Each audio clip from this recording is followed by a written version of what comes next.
Hello there, welcome back. So today I want to talk about things that you're a little bit nutty about and what to do with them. And so what do I mean by a little bit nutty? If you can think of your sort of mental health picture being in sort of three states. One being functional, everything is fine, you're totally good with one particular thing or whatever it is, really, really healthy.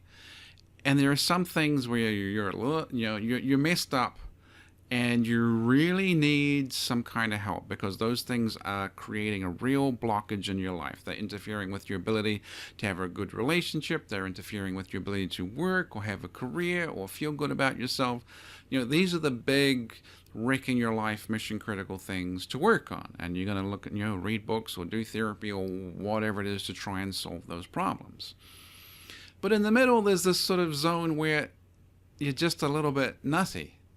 Like it's not really wrecking your life. It's not really getting in the way of doing something important, but you're getting a little bit triggered by whatever it is because you're a little bit crazy and nutty. What do you do with that stuff? I think you just sort of have to acknowledge that you're a little bit nutty about these things.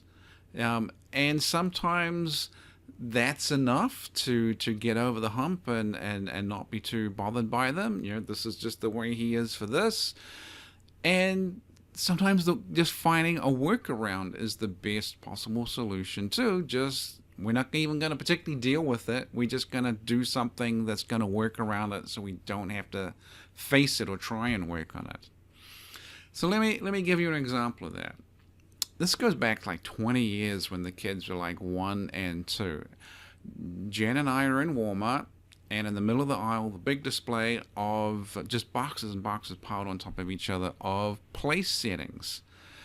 And there were 8 sets of place settings in each box, 40 pieces in each box.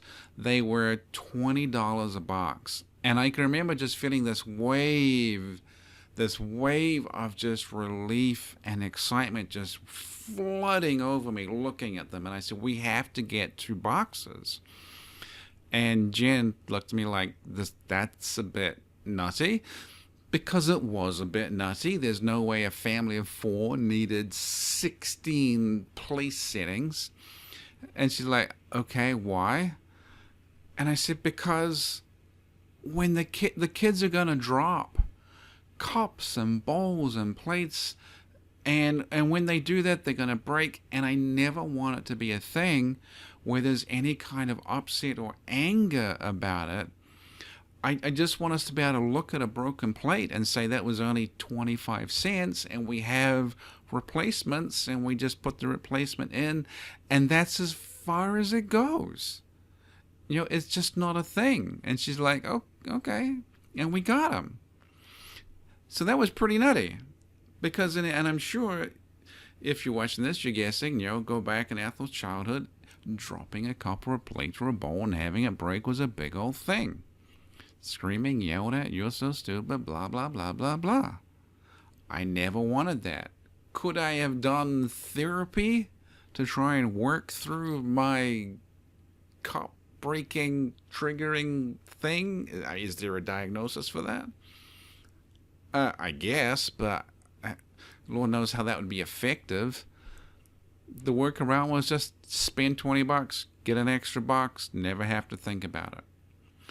So I think if you think of those things in your life, things I'm perfectly sane and functional about, things that are mission critical that are really messing up my life, and some things I'm just a little bit nutty about, and give yourself permission to just do the workaround. It's probably the easiest thing you can do.